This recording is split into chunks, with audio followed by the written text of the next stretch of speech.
Chapter 23. Well, all day him and the king was hard at it, rigging up a stage and a curtain and a row of candles for footlights. And that night the house was jammed full of men in no time. When the place couldn't hold no more, the Duke he quit tending door, went around back, and came under the stage and stood up before the curtain and made a little speech, and praised up this tragedy, and said it was the most thrillingest one that ever was. So he went on a bragging about the tragedy, about Edmund Kean the Elder, which was to play the main principal part in it. And at last he got up everybody's expectations high enough, he rolled up the curtain. And the next minute the king come a-prancing out on all fours, naked. And he was painted all over, with rings streaked and striped and all sorts of colors, as splendid as a rainbow. But just never mind the rest of his outfit. It was wild. And it was awful funny. The people most killed themselves laughing, and when the king got done capering and capered off behind the scenes, they roared and clapped and stormed and hee-hawed till he come back and done it all over again. And after that they made him do it another time. Well, it would have made a cow laugh to see the shines that old idiot cut. Well, then the Duke lets down the curtain and bows to the people and says the great tragedy will be performed only 2 nights more, on account of pressing London engagements, where the seats is all sold already for the Drury Lane. And he makes another bow, and he says if he succeeded in pleasing them and instructing them, he'll be deeply obliged to still mention it to their friends and get them to come and see it. And then 20 people sings out, "What? Is it over? Is that all?" And the Duke, he says yes. And then there was a fine time, and everybody sings out, "Sold!" and rose up mad, and was a-going for that stage, and them traditions. But a big, fine-looking man jumps up on a bench and shouts, Hold on, just a word, gentlemen." And they stop and listen.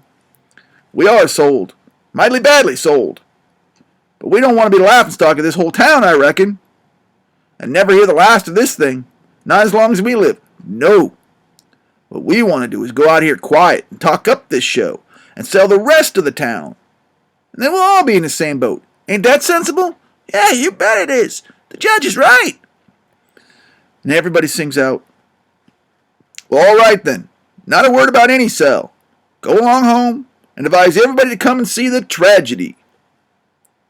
Well, next day, you couldn't hear nothing about that town, but was how splendid the show was. The house was jammed again that night, and we sold this crowd the same way. When me and the king and the Duke got home to the raft, we all had a supper, and by about midnight, they made Jim and me back her out and float her on down to the river, in the middle of the river, and fetch her out in and hide her about 2 miles below the town. The third night, the house was crammed again, and there weren't no newcomers this time, but people that was at the show the other 2 nights. And I stood by the Duke at the door, and I see that every man had what every man had in his pockets, and they was bulging, or something muffled up under their coat. And there weren't no perfumery neither, not by a long sight. And I smelt sickly eggs by the barrel, rotten cabbages, and such things. If I know the signs of a dead cat being around, and I bet I do, there was 64 of them went in. I shoved in there for a minute, but it was too various for me. I couldn't stand it. Well, when the place couldn't hold no more people, the Duke, he give a fellow a quarter, told him to tend the door for a minute, and then he went around to the stage door, and I after him. But the minute we turned the corner and was in the dark, he says, "Walk fast now, till you get away from the houses, and then shin for the raft like the Dickens was after you." Well, I done it. He done the same. And we struck the raft at the same time. In less than 2 seconds, we was gliding downstream, all dark and still, edging towards the middle of the river, nobody saying a word. And I reckon the poor king was in for a gaudy time of it with the audience. But nothing of the sort. For pretty soon he crawls out from under the wigwam and says, "Well, how'd the old thing pan out this time, Duke?" Well, he hadn't been uptown at all. We never showed a light till we was about 10 miles below the village. And then we lit up and had a supper. And the king and the Duke fairly laughed their bones loose over the way they'd served them people.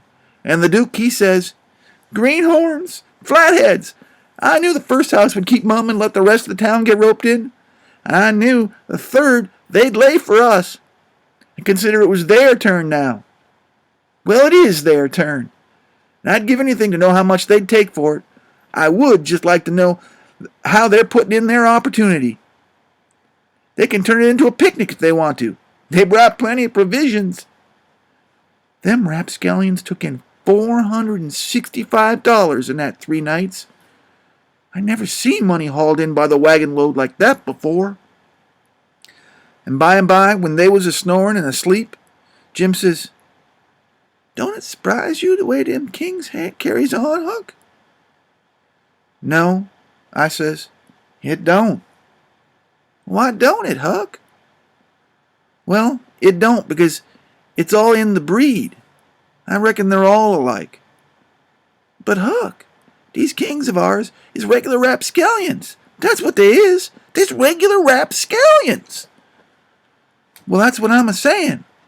All kings is mostly rapscallions as far as I can make out." "Is that so?" "You read about 'em once. You'll see. Look at Henry VIII. This isn't a Sunday school superintendent to him. Look at Charles II and Louis XIV and Louis XV and James II and Edward II and Richard III and 40 more. Besides all them Saxon heptataries and that old used to rick around in the old times and raise Cain. Why, you ought to see old Henry VIII when he was in bloom. He was a blossom. He used to marry a new wife every day and chop off their head the next morning. And he would do it just as indifferent if he was ordering up eggs. 'Fetch up Nell Gwynn,' he says. And they fetch her up. Next morning, chop off her head. And they chop it off. 'Fetch up Jane Shore,' he says. And up she comes. Next morning, chop off her head. And they chop it off. 'Ring up Fair Rosamond.' Fair Rosamond answers the bell. Next morning, chop off her head. And he made every one of them tell him a tale every night, and he kept that up till he'd hogged 1,001 tales that away. And then he put them all in a book, and called it the Domesday Book, which was a good name, and stated the case. You don't know kings, Jim, but I know 'em. And this old rip of ours is one of the cleanest I have ever struck in history. Well, Henry, he takes a notion, and he wants to get up and troublesome in this country, and how he does go at it. Give notice? Give a country a show? No. All of a sudden he heaves all the tea in Boston Harbor overboard and whacks out a Declaration of Independence and dares them to come on. That was his style. He never gave anybody a chance.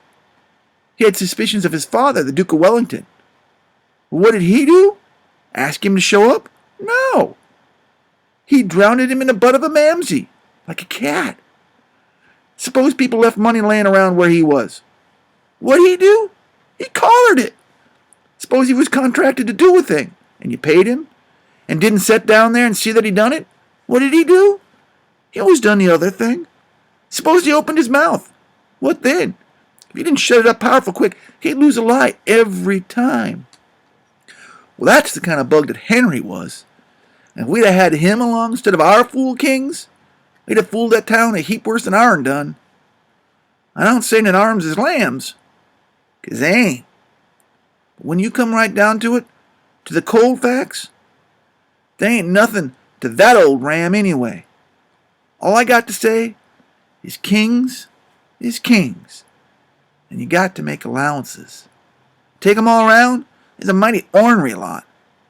It's the way they is raised. But this one do smell like the nation, Huck. Well, they all do, Jim. We can't help the way a king smells. History don't tell no way. Now the Duke, he's a tolerable likely man in some ways. Well, yes, the Duke's different, but not very different. This one's a middling hardlock for a Duke.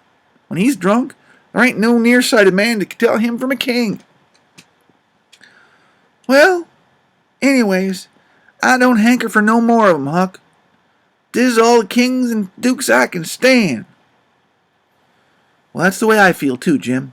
We've got 'em on our hands, and we got to remember that what they are and make allowances.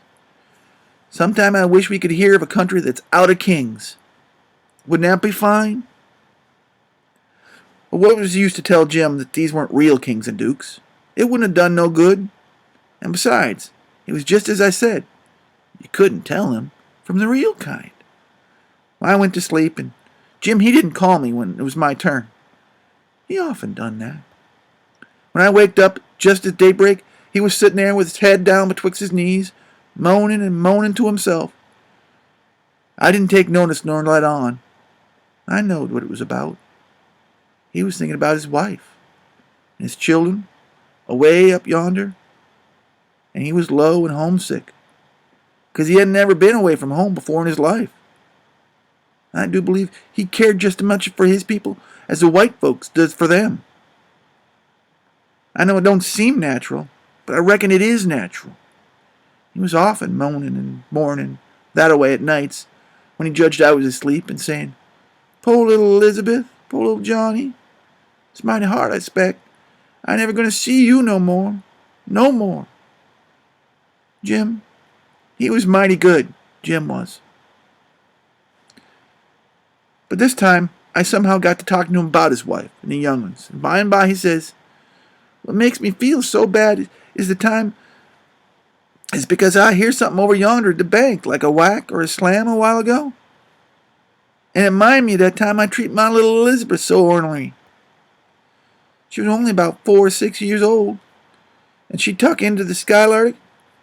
She got the skylartic fever and had a powerful rough spell. When she got well, and one day she was just standing around, and I says to her, I says, 'Shut the door.'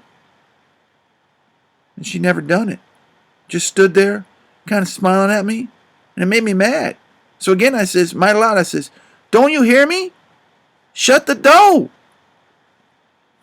She just stood up there the same way, kind of smiling up. And I was a billin'. I says, 'I lay you make me mine.' And with that, I fetch her a slap upside the head that don't send her a sprawling. And then I went into the other room and was gone about 10 minutes. And when I come back, there was that door standing open. Yet again, with the child standing most right in it, looking down and mourning and the tears running down. My, but I was mad. And I was going to do for the child. And then just then, it was a dude that opened the doors. Just then along come a wind and slam it behind the child. Kerblam! In my land, the child never moved. And my breast most hot out of me. And I feel so. I don't know how I feel. I crop out all trembling and crop out all open to poking into slow. And I poke in my head behind the child and soft and still. And all of a sudden I says, "Pow!" Just as loud as I could yell. And she never budge. Oh, Huck. I bust out a crying and I grab her up and I say, "Oh, the poor little thing. Dear Lord God Almighty, forgive poor old Jim, 'cause he ain't never going to forgive himself as long as he live. Oh, Elizabeth, she plumb deaf and dumb. Huck plumb deaf and dumb." And I've been a treating her so.